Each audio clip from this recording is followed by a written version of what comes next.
Mario Malik. Thank you so much, Stephen. Thank you, champion. Awesome. Good morning.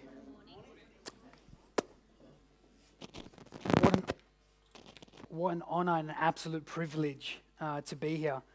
And what I love about standing ovations when I start is that I can just go home now, send the video to my mum and say, I got a standing ovation. But apparently I have to stay through the entire session. So as I said, it's an honor and a privilege. My face is in the book. How cool is that? How cool is that? All right, so what I want you to do, by the way, I'm the most relaxed speaker you'll probably ever meet. I'm also a little bit of a hollaback preacher. So when I ask a question, I expect an answer. Is that okay? Okay, let's try that again. When I ask a question, I expect an answer. Is that okay? Yes. Fantastic, thank you. So where I'd like to begin is everyone to stand up for me, please. Stand up, stand up, stand up. And we'll have music playing for about a minute or so. Music team. Can everyone turn around to the music team? Music team. Megan. Music. Hey. So what I'd like you to do is go to the other side of the room and find someone you haven't met before. And just introduce yourself, tell them what you do, what is the benefit of your product, and what is the emotion that they experience.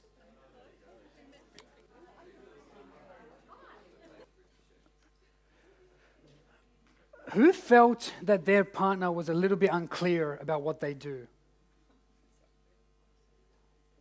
We're all family here, so we can be honest. Okay, fantastic. That's really good. So I've been given the privilege of presenting two segments, and what I want to do is separate the two. The first one, what I'd like to cover, is mindset, business strategy, also share a little bit about my story, how I ended up on this platform. And then the second session will be all about branding and marketing. Is that okay? Yes. Fantastic. So what I want you to do at the bottom of your page, if at any point you have a question about damn anything, other than how do I make more money, leave that for one of the experts. Thank you, sir. Tough crowd. Jeez. So what I'd like you to do is any questions that pop up, write them down at the bottom of the page, okay? Because when we leave this room, we want to be different. We don't want to be the same when we leave. We didn't come in to invest 2 days of our life because time is more valuable than money, right? So what we want to do is get as much value as we can out of the room so we can leave different.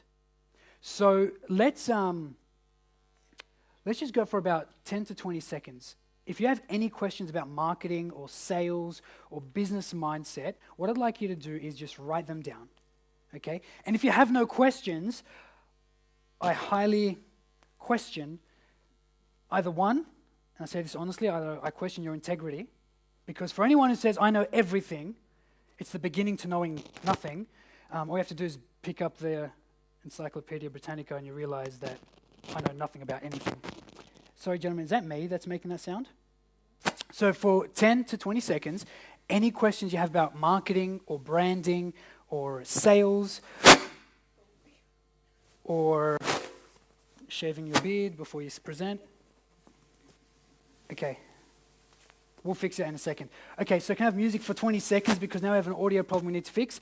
So any questions you have, as I said, if you think you know everything, you're definitely in the wrong room. You've got to have questions. There's got to be some point during this week where you've stopped and said, how do I do this? Okay, so for 20 seconds, as many questions as you can think of. Questions? Queries, dramas around selling, marketing, branding, mindset. Who's ever had a crap day at work? Right? That's a good question. Write that one down. So anyone who's got a question around mindset. How do I feel better in the morning? Whatever it is. Yeah? Write it down. Why are you still looking at me for? Okay.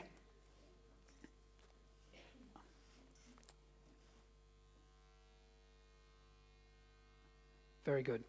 Who hasn't written down a question? Awesome.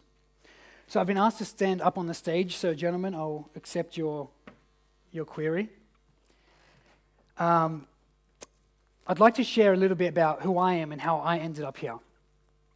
and why I believe questions are just so powerful as a vessel of a means to transform our lives and our businesses.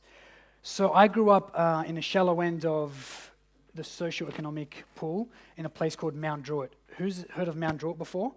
If you haven't, it's on the news. It's not that hard to find. So I grew up in a place called Mount Druitt. Actually, not in Mount Druitt specifically, a little bit further out, in a place called Tregear. You know about Tregear, sir? Yeah. Right? My primary school had a fence probably about 5 times as high as any adult that I knew at that time. It's got barbed wire across the top. And I remember very, very, very clearly, 26 now, if we go back 20 odd years ago, I feel 20 odd years ago. Now I'm fitting in. So 20 odd years ago, I remember seeing a teacher standing in a playground with a VB and a smoke. So that's Tregear for you. We used to have patrols who would walk across our school fence to find syringes so they can pick it up before we would go in and out of school. So it kind of explains where I grew up. But fortunately, my family wasn't a part of that mess. Because of circumstances, my parents migrated to Australia from Egypt in 1974. In 1972, there was a war in Egypt, and there was a genocide on Christians. I come from a Christian family, which meant my parents had to leave Egypt. They essentially a militia, doesn't matter who they were, but there was a militia around their town, and they just started working their way through. Basically, you'd either pay tax or you'd be cast away, and if you rebelled hard enough, you'd be executed. So my parents had to leave. So in 1972, the war started. In 1974, they came to Australia. Being affluent as they were in Egypt, when they came to Australia, they didn't have the language. They didn't have the skills. They didn't have the communication, I guess the abilities to be able to build a new life here. So very quickly, what happened in Egypt, coming from affluent families, very quickly changed to growing up, us being raised in probably the lowest end of the socioeconomic gene pool. Here in Australia at the time. So it was difficult. It was difficult for them. They didn't know how to handle the world. They didn't know how to handle the change in life. They didn't know how to go out and build the life that they wanted. So consequently, I grew up with the vocabulary of a migrant child. I was born here. I was born in a fun place called Penrith. And having the language of a migrant child, even though you were born here, was something very difficult to work with, because I essentially had about 40% of the English language. I had to teach myself how to speak. And a bit later on, I'll tell you how I did that. But what I realized was, growing up in that place, at the age of 14, I knew that there had to be another way. I knew that something wasn't quite right. And I'd made the decision at the age of 14 to think differently. I remember the barbed wire fences in primary school. I was like, that's not very good. I remember the teacher in the playground with a VB and a cigarette. I'm like, I don't see those kind of schools on TV. Actually, for the first time, probably TV showed me something positive, that, teachers probably shouldn't be smoking and drinking in school, but that's another story. So I knew that something had to change. And I was 17 at the time. I was standing at a train station. It's in the back. Okay, I'm going to stop walking now. I'm going to continue the rest of the presentation from here. So, I was standing at the train station eating this ice cream. And this beautiful elderly lady, as she was walking past, she said, "Young man, you look so happy." I said, "Yeah, it's because of my ice cream." She goes, "Oh, I love ice cream." And she walked away. Checked my watch, 20 minutes to go. Madness kicked in. I went to the other side of the platform. I bought another ice cream. By the time I got there, my one had melted. So I bought 2 ice creams, and I went back, found this lovely little old lady, and stood next to her, and the 2 of us were standing there eating this ice cream. And she said, "Young man, you're so kind." I thought, kind? What does that mean? Jumped on the train. Sitting on the train, I just kept thinking, kind? What's kind? I've never heard that word before. It gives you context to where I had grown up. The context was I'd never heard the word kind till I was 17 years old. At 17, someone had told me that I could be kind. And I thought to myself, sitting on that train, why didn't anyone ever tell me this? So I went home. I'd open up the dictionary. I still have it, big red dictionary. I'd open up to the word kind and kindness. And for 2 weeks, every time I went home, I would just bawl my eyes out reading this. Why didn't anyone tell me that I could be kind? Why did no one tell me that I could be this? Because we can only think the words we are taught to speak. That's one for your notes. We can only think, write it down because it's going to become crucial later on. We can only think the words we are taught to speak.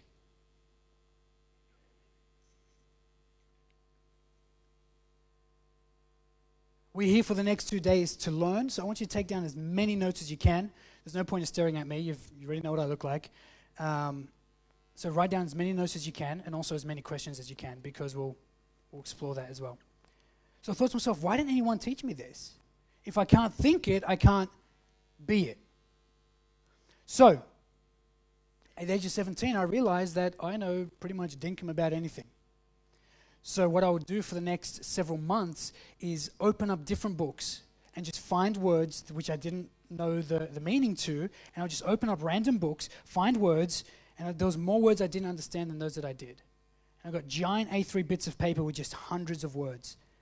And what I did was, once I compiled this list of about 3 or 4 A3 pages full of tiny little words, I would open up the dictionary from the very beginning, start at the top. What does purpose mean? What does passion mean? What does significance mean? What does creativity mean? And all of those words that I've just given you, especially passion and purpose and potential, those 3 things are not what you actually think they are. And I'll explain to you the etymology of those words a little bit later on. If you've asked yourself the question, what's my purpose? A lot of the guys who teach this purpose stuff don't do a very good job at teaching it. So you'll leave a seminar going, he kept telling me I've got to find out what my purpose is, but I have no idea what it is still. I came to this purpose workshop and I still don't know what my purpose is.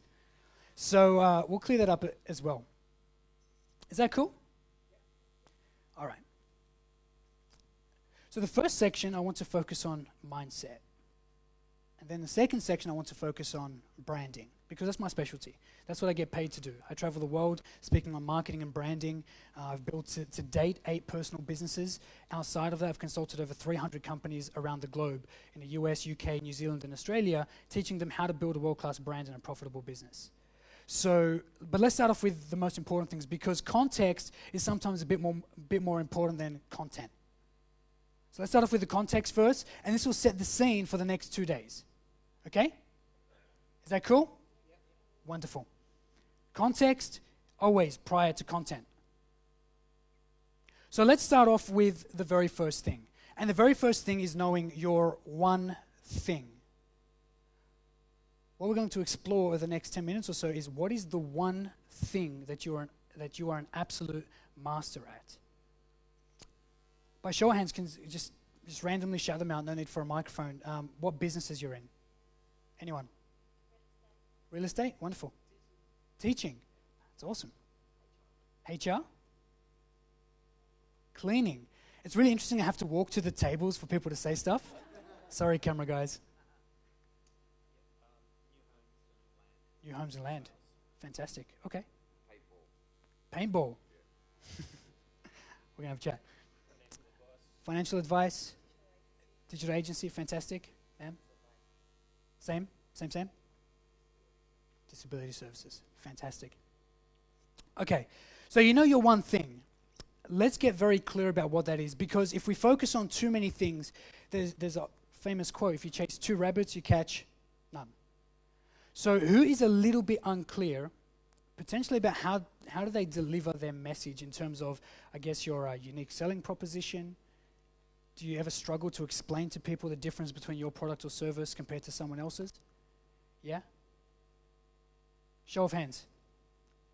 Who struggles a little bit to differentiate their service from any other in the marketplace? Who's unsure? Okay.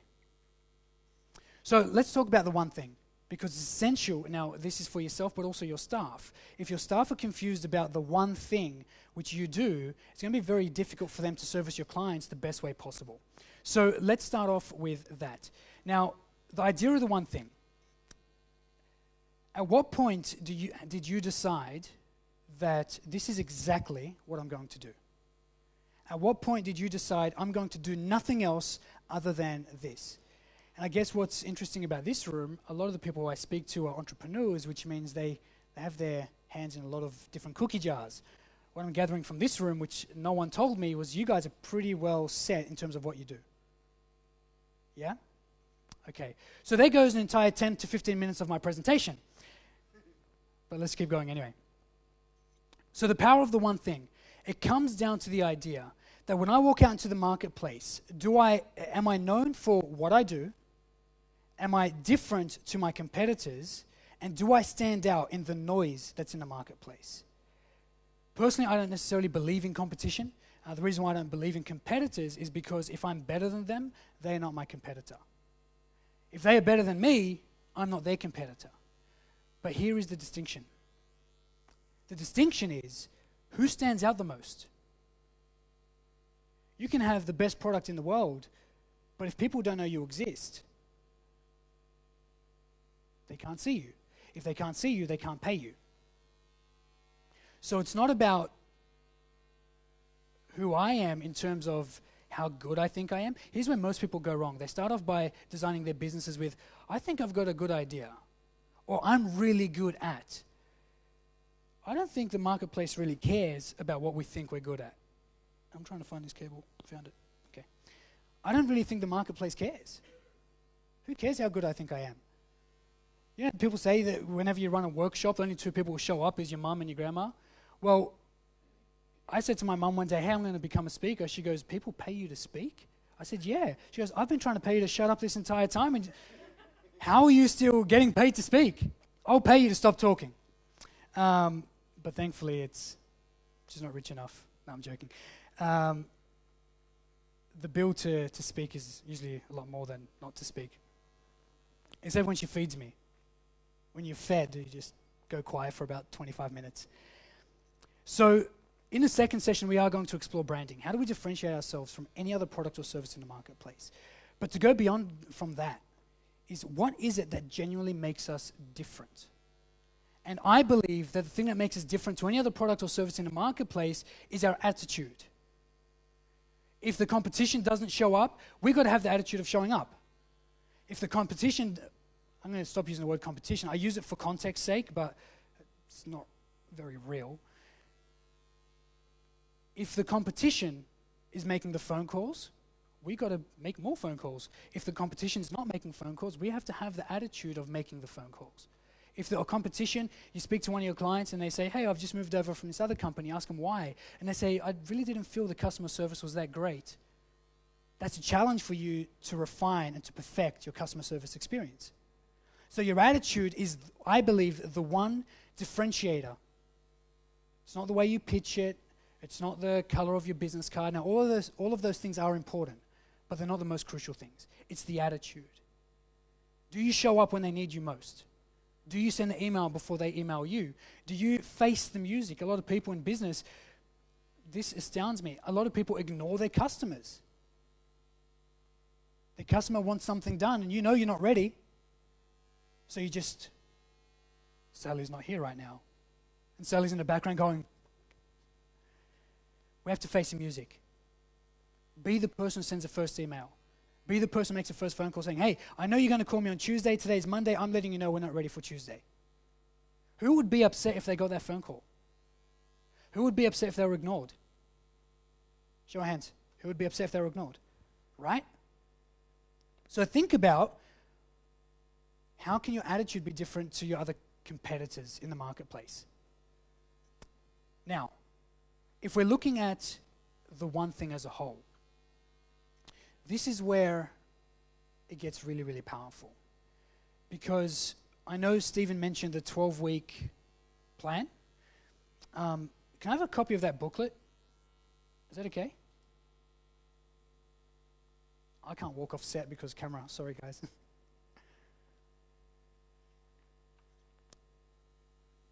You guys are going to love editing my video every time I stare straight down the barrel of that camera. Cut out all of these pointless comments. All right, the 12-week game plan. For me, the 12-week game plan becomes my entire year. I don't have a 12-month year. I have a 12-week year. And if you look at the greatest athletes on the planet, It's basically what we call interval practice. Because excellence, our good friend Aristotle tells us, excellence is not an act. Excellence is a habit. So over the next 12 weeks, we have to explore what are the habits which you're going to develop around your one thing. You're here to learn sales and marketing, but within your means. If you're the CEO of a company, obviously not the person on the phones. You don't want to become the person on the phones. It's not, you don't leave this training and go, I've learned so much about sales. Sally and the other mob on the phones, you guys are out. I'm taking over the phones because I just learned about marketing. It doesn't work that way. So what we want to do is honor our genius. Your one thing. And then, how do we spend the next 12 weeks refining that, turning it into a habit, not just an act. You can't be good on Mondays, Wednesdays, and Fridays and take Tuesdays, Thursdays, and Saturdays off. So what's your genius? What's your one thing? Before we go into the 12-week game plan, what's your genius? What I want you to do is turn to the person next to you. If you're in a group of three, keep it as such. Not what do you do for work, what are you brilliant at? Does anyone not know the difference? Cool. So turn to the person next to you for 30 seconds. Share with each other, what is your genius? If anyone's unclear, put your hand up and I'll come and help. Is anyone unsure about what their genius is? Yeah? Let's talk. What are you struggling with? When I asked that question, what was the resistance that came up? Not collectively, because you're three individual people, so let's start with the left.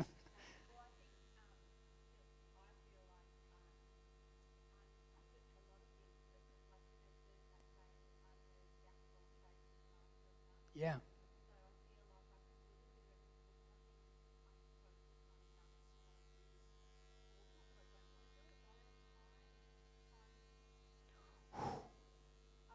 Let me try to absorb that. Okay. Okay. That was a shit ton of excuses. I don't even know how to deal with that. Good gosh. I don't even like cussing, but you're making me cuss. All right. Let's explore. We're going to need a marker for this one. 2 businesses. Okay.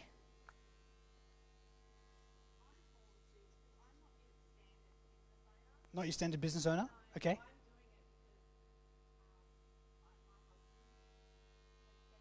Yeah. Okay.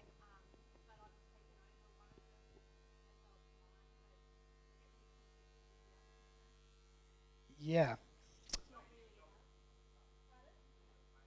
Is she doing an amazing job? Round of applause then. Totally. By the way, when we ask for a round of applause, we're here to support each other. Right? Outside of her list of excuses, Stephen says she's done an amazing job. So she deserves an awesome round of applause, right? That's it.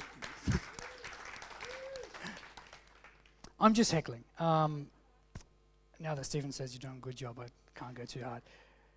So can we get very real for like a minute? Cool.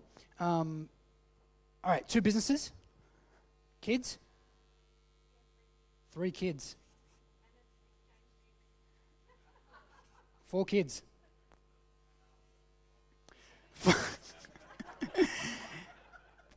You guys are ruining my chart.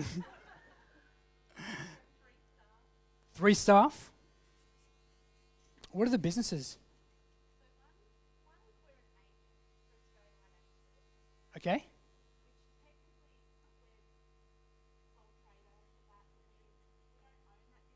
Yep. Yep.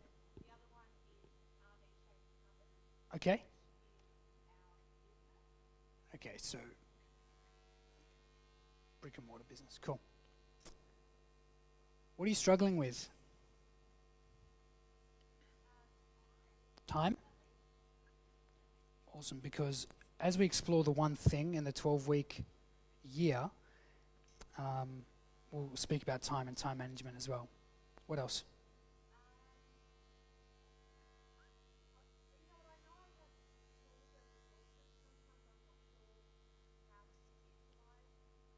Give me an example. Entreport. So Entreport creates problems for you? Yep. Yeah. Okay. Yeah. Are you an automation expert? Okay, so don't touch it. It's not that difficult. Who's doing something that they're not an expert at? Come on, guys. Are you serious? Try that again. Who is doing something they are not an expert at? Okay, cool. So everyone's telling the truth, bar two. All right, fantastic. All right, you have to get good at two things. Number one, and you've heard this a million times, but there's something when you hear it from different people, it just makes more sense, apparently. Outsourcing. So for you have a time issue, you can sit in front of Entreport all day long. That's another challenge. Then you have people who aren't using their marketing capacities because you're busy with other stuff. And it's probably other places where you're putting your genius, which it doesn't really need to be. So Entreport is not one of them. Okay. What else are you doing with your time? Okay. Yeah, no, you got to drive your husband around. It makes sense.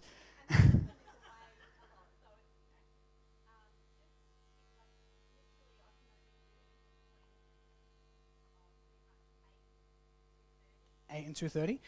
Can I tell you, if you maximize that time effectively, you're actually doing more work than someone who's working from 8 till 5. We spend most of our time distracted. And anyone who says, I don't check Facebook, two things. Number one is either lying, or number two, they're off with the fairies somewhere else. Because our mind is only capable of focusing for so long for an extended period of time. So what we do, if we look at this time, and guys, as we said, this is a closed room, so I'm just going to bounce around different ideas, speak about different things. My mission here is just to serve you to the best of my capacity, not to speak at you. So any of these challenges, we can explore together, and I'll just share different things as we go. So 8 to 2:30. In between that time? Okay, so how many work hours do you have a day? 4? Okay, fantastic. 4 hours?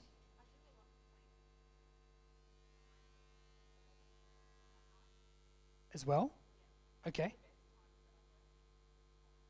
So how many full hours do you get? Is 4 hours in this session or no? Yep. Okay. And the evening session? 2? So it's 6 hours. So time isn't really an issue. There are going to be the odd days when little one gets sick and you're doing random stuff, driving them around to the doctors and stuff. But 6 hours, what I'd like to explore with you is how you divide those 6 hours.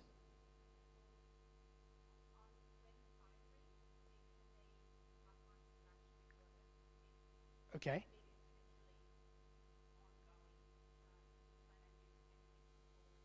Yeah. So it's reactive more than proactive. That's the nature of it? Okay. So what needs to be done that's not answering phone calls? What are the crucial things that you need to do for your business? Are you in charge of marketing as well? And sales? I don't know how to help this person. Just playing. I got you. What else do you do?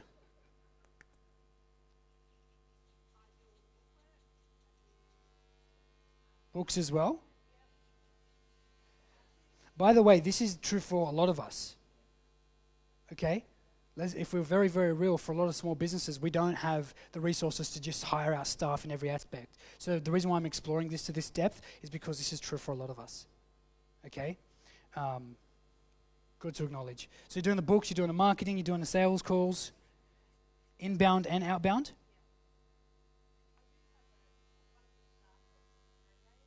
Yep.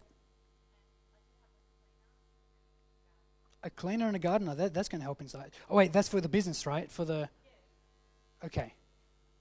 Whew. Okay. What else do you do? Marketing, books, sales.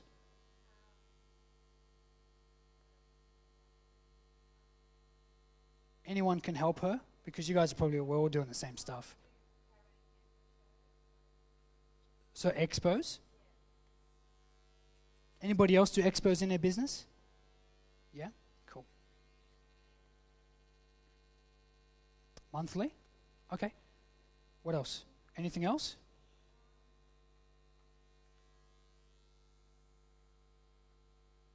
Okay. Awesome.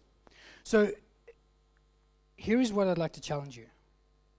I set out my week in blocks. So I only accept consulting calls on Tuesdays between 10 till 4.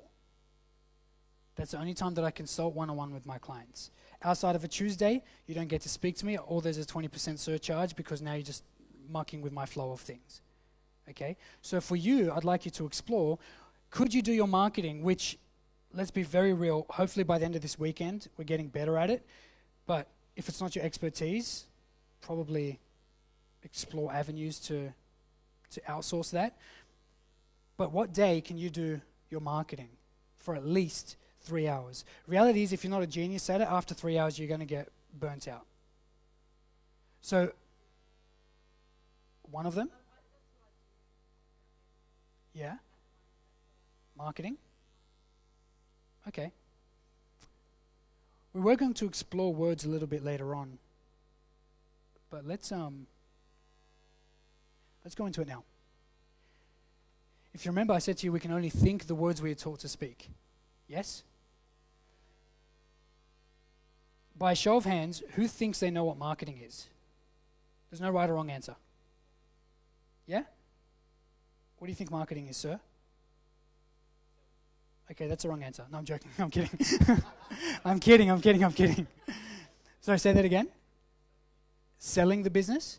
Okay. Oh, so you mean sales, right? Yeah, awesome. Yes or no?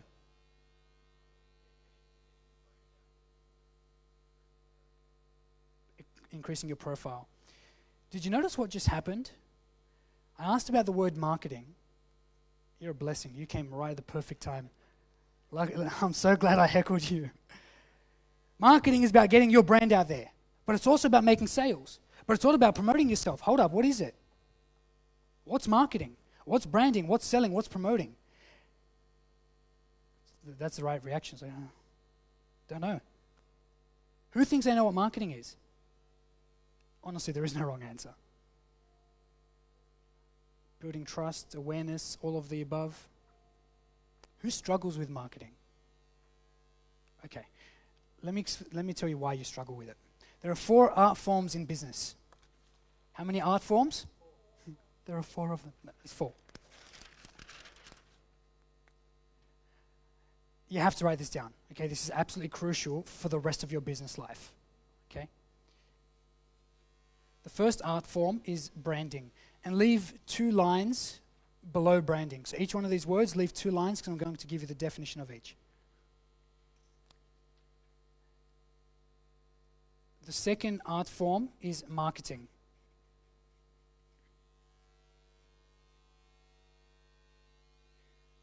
The third art form is promoting. Sorry, the third is promoting. And the fourth art form is selling.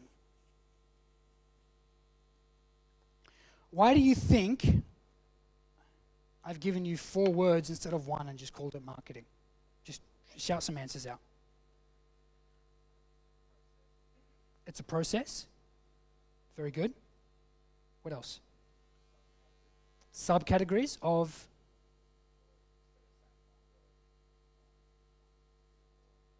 Yeah, okay. What else? Are they dependent? They could be. Not entirely all the time, but they definitely can be. And I'll tell you why they might not be. What else? Different stages. There is a process. Where's my marker? And it's usually split up into those 2 parts. Branding and marketing up the top, promoting and selling at the bottom. What else? And by the way, I'm just using you till I find what I'm looking for, so let's just keep sharing answers. Why else do you think there's 4 words instead of just 1 and calling it marketing? They're all different. What do you think makes them different?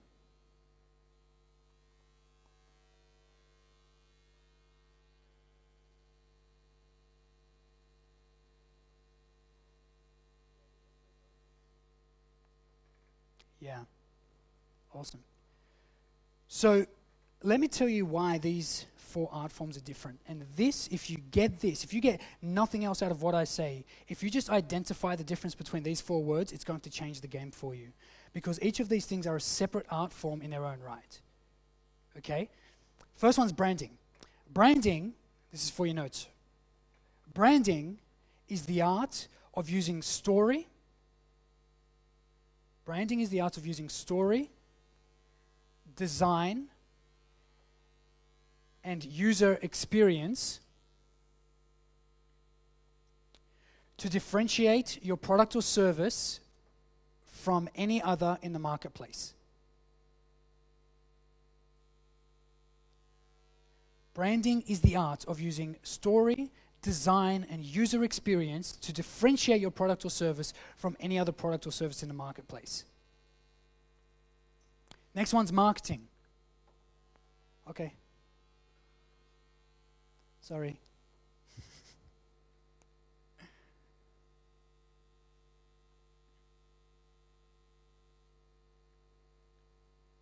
You're welcome. Marketing. Sorry? Right? I know what that word means now. Okay. Marketing, and here, this one's for all the marketing experts out there who are watching this video right now. All of these marketing teachers who teach this stuff, they don't know what they're teaching. Here is the differentiator. That marketing is the art of using physical and digital tools to embed your brand in the minds of your ideal audience.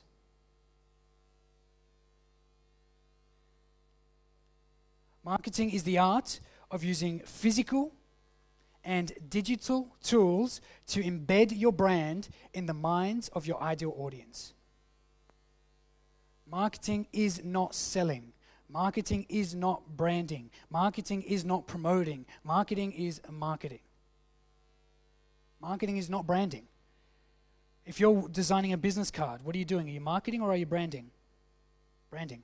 Very good. If you're calling a prospect, actually no, that's jumping the gun. The answer's promoting. If you're jumping the gun and you're calling people saying, hey, do you want to buy my stuff? You're promoting. You're not marketing. So marketing is the art of using physical and digital media to embed your brand inside the minds of your ideal audience. Can you see the distinction between branding and marketing? Huge difference. Third one is promoting.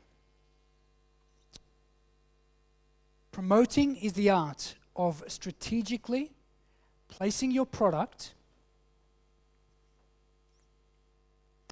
Promoting is the art of strategically placing your product or lead generation initiatives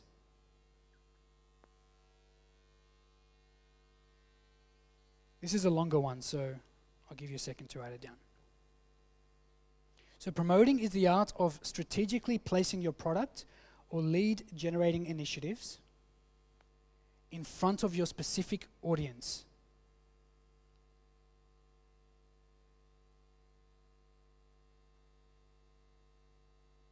And there is a goal in promoting.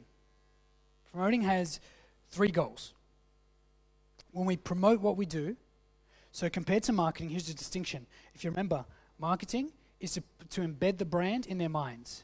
Now, in the lower end, we're starting to talk about products and sales. Top is your exposure. This is your selling. So promoting, we have to do 3 things. We have to engage. If we're outbound promoting, we're making the phone calls. So we have to engage them. We have to educate them. And we have to compel them to take a specific action. They are the 3 goals of promoting: to engage, to educate, and to compel. Can your logo compel someone to buy something? No. Who has ever drove, whatever you call it, past a petrol station, looked at the Shell logo and go, shit, I want to give them my money? Who's ever done that? What do we look for when we drive past a petrol station? The price. Fuel. Krispy Kreme donuts from 7-Eleven. I had one of those at 5 a.m., ladies and gentlemen. I'm proud of it. You don't look at the logo. You don't make your buying decision based on what the logo is. Okay? So promoting is different to branding. Branding is different to marketing. Marketing is different to promoting. They're all different from one another. This, promoting, is to get the product so they can engage with you. You can educate them about why you are different. And number 3 is you compel them to take a specific action. Awesome? Number 4 is selling.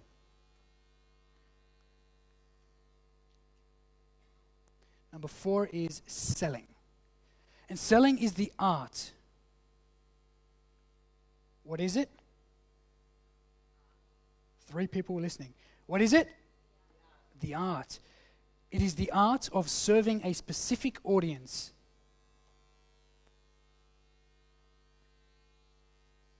It is the art of serving a specific audience by delivering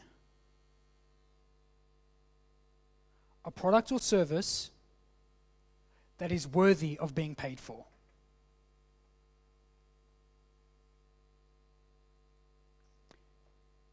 Selling is the art of serving people, your ideal audience, by delivering a product or service that is worthy of being paid for.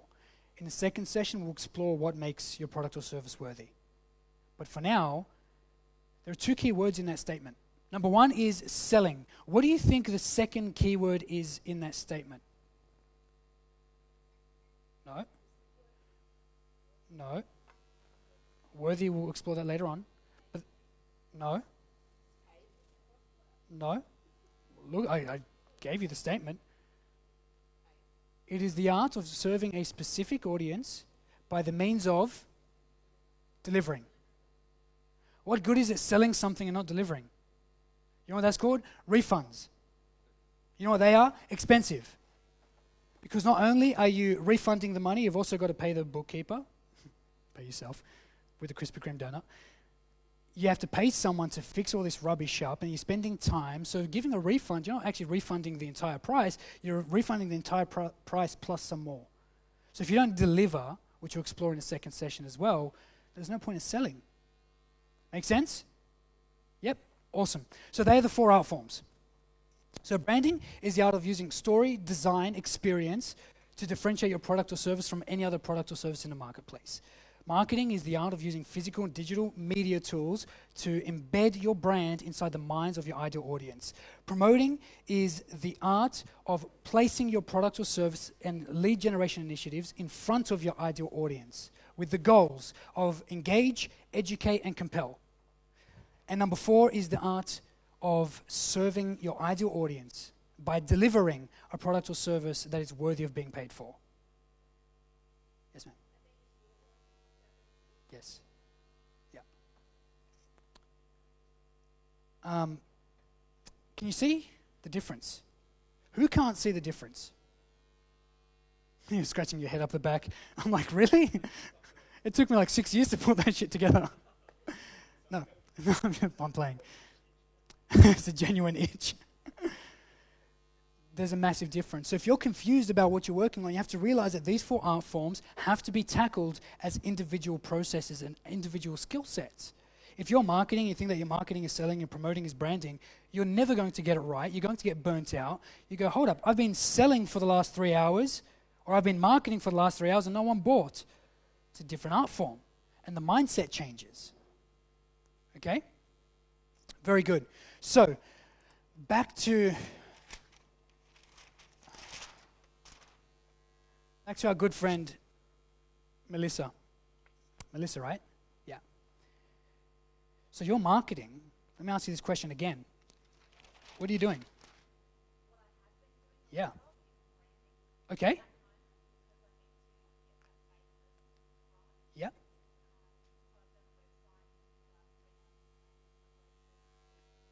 Mm-hmm. Okay.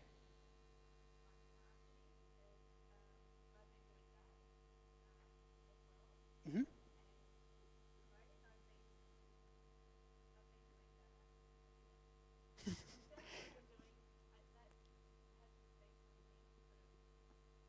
As part of the business operations. Yeah. What are you strongest at? Actually, who thinks they know what she's best at? Just yell it out. What do you think Melissa's genius is? Sorry? Multitasking. Well, chase two rabbits, catch none. What do you think her genius is out of those 4 art forms? Selling. How do I know? Because she's mentioned it so many times. And actually, selling is the pulse of your business. You can create all the business cards you want. What's interesting is that you've been selling without business cards.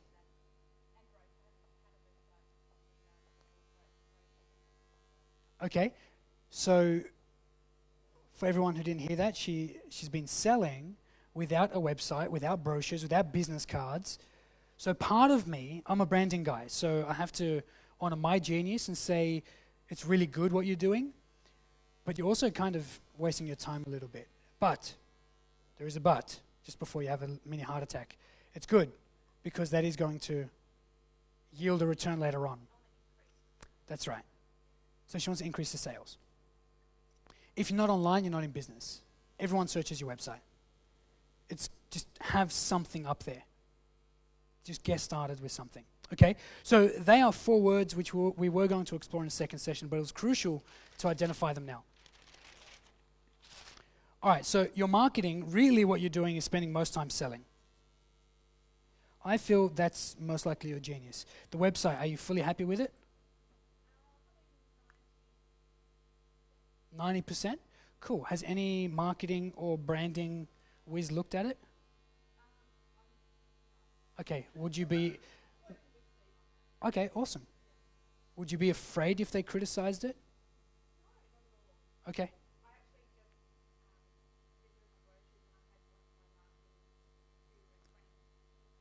Yeah. Okay.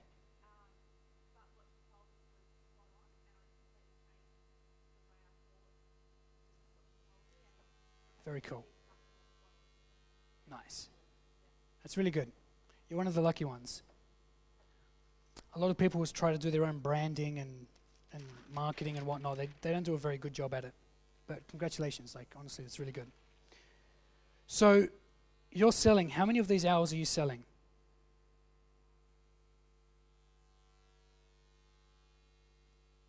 Do you have any set blocks of time to sell? Would it make a difference if you did?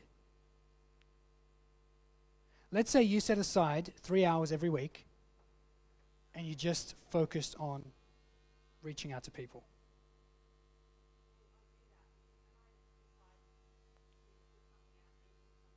Mm-hmm. Ready to answer phone calls. Yeah.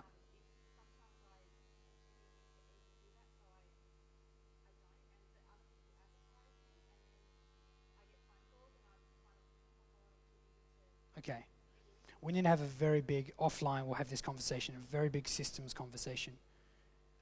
We shouldn't be missing phone calls. We shouldn't be struggling to keep up with the phone calls. It does happen. It's very real. I'm actually struggling with that myself right now. I got phone calls and inquiries speaking in Thailand, Singapore, Hawaii, Texas is coming up as well. And all these inquiries are coming from around the world. Hey, can you come and speak? And I'm like, I can't keep up. So I totally get it. I've found my way of solving the problem is hiring somebody else.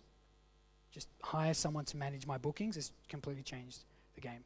But we'll have a conversation offline just around how to manage that as well. All right. Okay. So 6 hours. Now, here is what I do. I have an app on my computer, on my Mac. It's essentially just a timer widget. And the timer widget sets to 50 minutes. And I work in 50-minute blocks. Okay? And then after those 50 minutes, I take a 10-minute break and I do another round of 50 minutes. Inside those 50 minutes, I'm working on one thing. I don't work on 3 things. I work on one thing during a 50-minute block. So inside of this 6 hours, I'm not working for the entire 6 hours straight. That's ludicrous. No one does it. We're off with the fairies by the 40-minute mark. But if you focus on a 50-minute block, you can work for those 6 hours throughout your day with a 10-minute gap in between. You're honoring your body and your mind without it having to tell you to.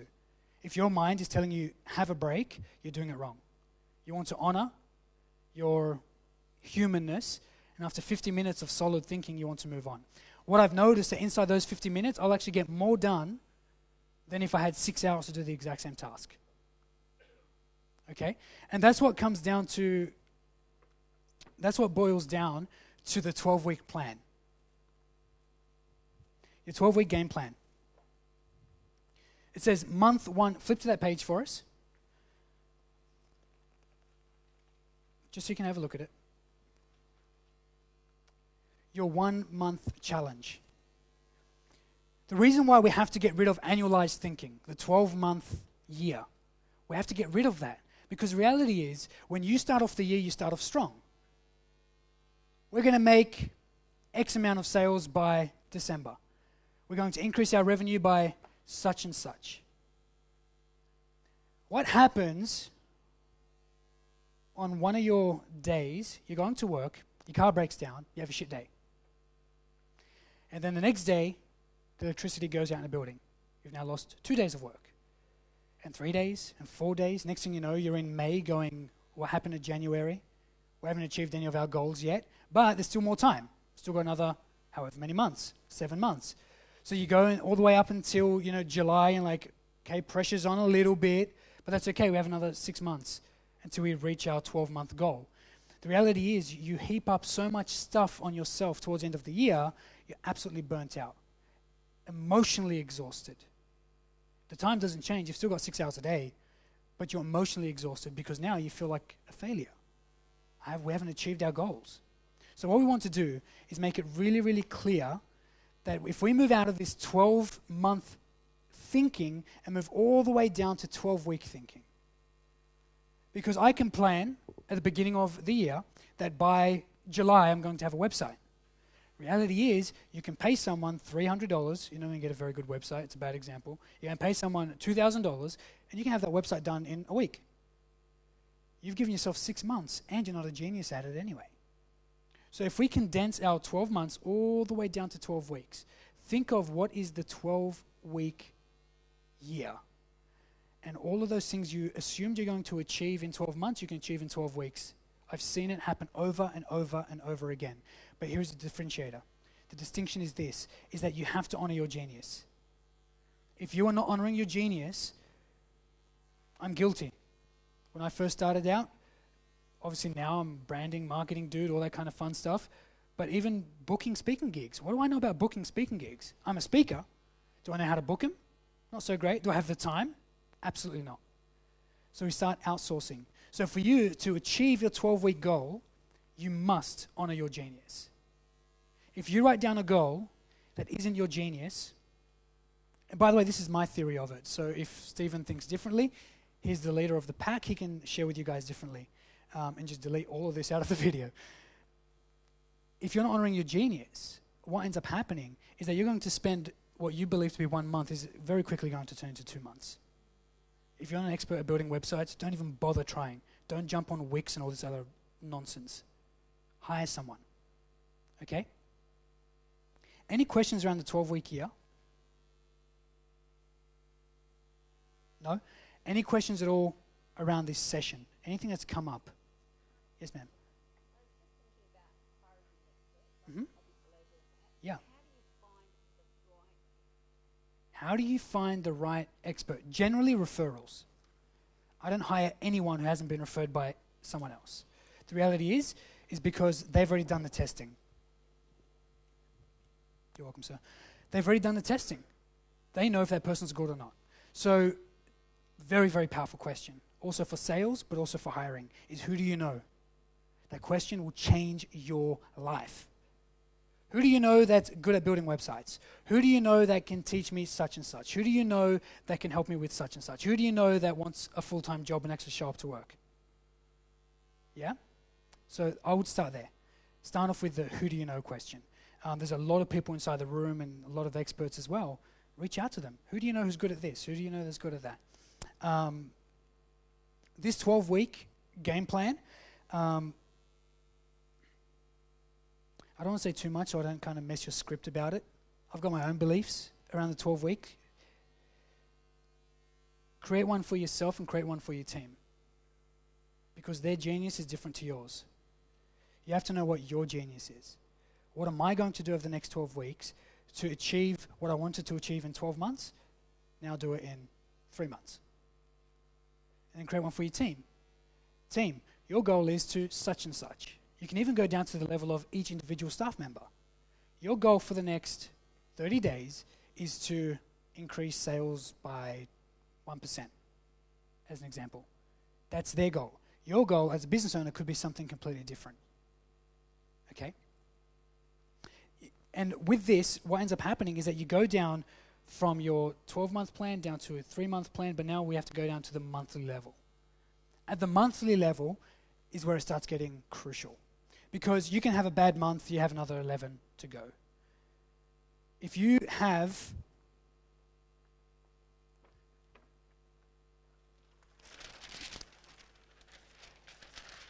okay. 30 days, 4 weekends, so that's 8 days out of it. Someone do the math. I don't like thinking. I knew that. 22, how many shit days do we have a week? 1? Can we give ourselves 1 shit day a week? Yeah? So we have 18 days to go. How many of those days things don't go quite right? Something comes up, got to take the day off. Kids are at home sick, something or other. Husband's at home sick. The man flu is real. It is. So let's say we take off another 2 days. Even at this level, what you perceive to be a 30-day month is not really a 30-day month, unless you're working weekends and all those things as well. In 16 days, can you achieve your monthly goal? I believe it's possible. And when you think of 1 month seems like a long time, but reality is you've only got 16 days. Take out weekends, take out sick hubby days, take out all that kind of good stuff. You've only got 16 days to go. So what do we do with those 16 days? All right. Those 16 days, there are 3 components. How many components? 1, 2, 3. Let's start off with the end and work our way to the front.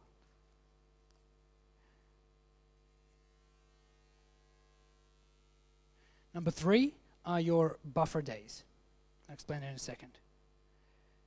Number 2 is your, how do I put this? Specific. You're carrying on specific tasks. And the other component is your crucial. So in Melissa's case, if Melissa stopped selling, the business would go bust. So you have to differentiate, is selling crucial or specific? Pretty crucial, right? So you have to assign yourself a certain amount of time to focus on sales. Now, what feels like, hey, but random things come up, if you know that you have to do it every single day, then just set 1 or 2 50-minute blocks. Basically, they're called focus finders. They force you to focus for 50 minutes. You have to set however many blocks you need per day to focus on the crucial stuff. Then you have the specific stuff, which is staff management. Here's what happens. If you've got to make a sale and your staff member is going, the coffee machine doesn't work. I can't start my day without coffee. I don't really think that's crucial for the business success, so we have to not focus on that. So for you, you have to book in your crucial time, okay? Then you have to book in your specific time. Maybe it's person maintenance, walking up to your team member while they're making a phone call, give them a pat on the back and say, you've done a great job. Is it going to make or break the business? Are you going to spend 50 minutes doing it? Probably not. Can you spend 1 50-minute block every 3, 4, 5 days to go around to all your team members and say, good job? Can you spend 50 minutes just having a conversation, not with each one obviously, but collectively with your team? Or maybe even with your best clients. Give them a call. And then your buffer days, now this is generally 1 or 2 days from your 16. This is where you do the stuff that you don't really want to do. This is the kind of stuff where you're maybe not an expert at, you're just inclined to research, how do I send an email with Ontraport? And that's where you look at that. Okay? So all of these are set up in 50-minute blocks. So firstly, you choose your crucial, specific, and buffer days. Okay? And if you have to do something every day like selling, you're not going to stop that because it's, team pat on the back day. Set those blocks throughout your calendar.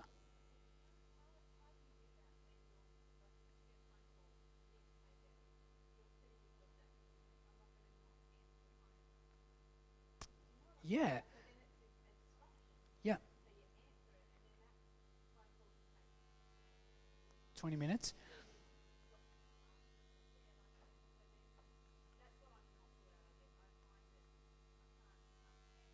Okay. We'll have this conversation offline because it's a very specific thing. If you're finding that you're doing all of those things, there has to be processes in place. There's got to be, hey, I'll call you back in 5 minutes' time. Because if everything's on everybody else's time, you're never going to get anything crucial done. Does that make sense? If you have to send something off to the tax man or to your accountant and you know it's due in 30 minutes, what do? You've got to get very, very good at saying, and you have staff members, right? Maybe during this time, you divert that phone call to somebody else. 50 minutes, don't talk to me. Right now, I'm focusing on our accounting because if we do this wrong, we're actually going to lose more money than the sale that we're about to make. Does that make sense? Cool. Session 1 is done, ladies and gentlemen. Thank you so much. Thank you. Well done. Round of applause for Mario. Thank you. Thank you, my friend. Good man.